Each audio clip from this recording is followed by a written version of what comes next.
विधानसभेचं अधिवेशन चालू आहे, पण या अधिवेशनामध्ये दोन पक्षाच्या आणि मंत्र्यांच्या गँगवॉर बद्दल चर्चा होते। त्यासाठी सभागृह तटून होत, कोण कुठला तो खरा निर्मिसाट खराताच्या मुद्द्यावर आवाज उठतो। पण 50 वर्षामध्ये पहिल्यांदा काहीतरी सरकारकडे मागायला आलेल्या या कोकणातल्या शेतकऱ्यांकडे मात्र दुर्लक्ष केलं जातं। एवढंच नव्हे तर या आंदोलनाला एक प्रकारे वाहतूक बनवलेली, याचा अर्थ तुम्हाला अद्दल घडवण्यासाठीच ही वाहतूक बनवलेली असं म्हटलं काही चुकीला ठरणार नाही। म्हणजे उन्हात दिवसभर करपून मला इथं आम्ही आमची सोय बघितलेली आहे, पण प्रशासनाला हे माहिती नाही, अरे छत्रपती शिवाजी महाराजांची अवतार आहे।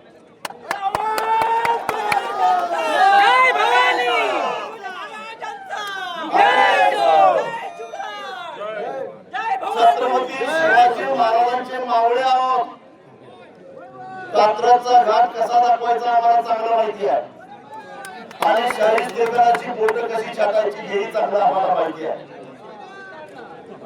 तेव्हा जर तुम्ही दिवसभर इथंच तळपत राहा, आम्ही तुमच्या आंदोलनाची दखल घेणार नाही असं जर तुम्हाला वाटत असेल तर याला अपेक्षित नसलेला झटका आम्ही कधी घेऊ शकतो हे तरी लक्षात ठेवावा। 35 वर्ष तेच केलेलं आहे, आम्हाला घरी धरू नका। आणि त्यामुळं मला माहित आहे की सगळ्या वाटा या नदीला जळून मिळतात, सगळे ओळ नदीला जळून मिळतात। मग नदी अडवली तर मग काय करणार आहे?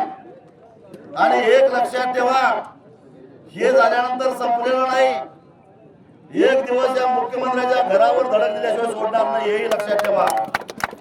त्यामुळे कुठं कुठं अडकणार आहे, कुठं कुठं अडकवणार आहात, तेव्हा माझी तुम्हाला विनंती आहे, तुम्ही उन्हात एवढा वेळ बसलेला आहात, अजून बसायची तयारी आहे। पण महात्मा गांधींनी आपल्याला सविनय कायदेभंग शिकवलेला आहे।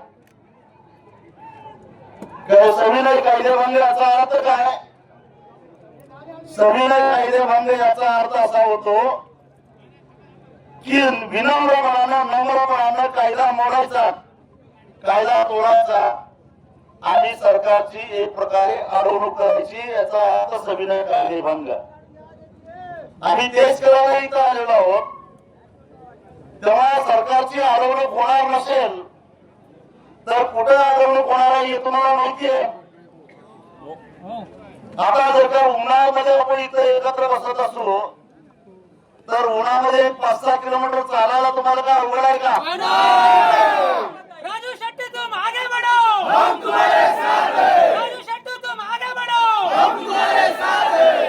मग आपण चालत चालत दक्षिणेच्या दिशेनं अशा पद्धतीने जाऊ जिथं बायपास यांना काढता येणार नाही, असं करूया।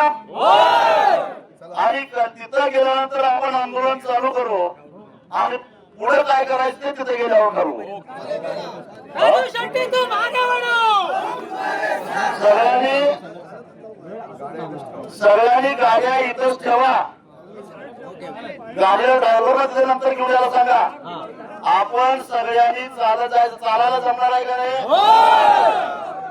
सगळ्यांनी माझ्या सकट सगळ्यांनी चालत त्या दिशेनं जायचं आणि तिथं गेल्यानंतर तिथं आम्ही जी काही जागा सांगू, जिथं रस्ता आहे त्या ठिकाणी बसायचं आणि मग सरकारची काय भूमिका येते त्याच्यावर पुढच्या आंदोलनाची दिशा आपल्याला ठरवायची आहे।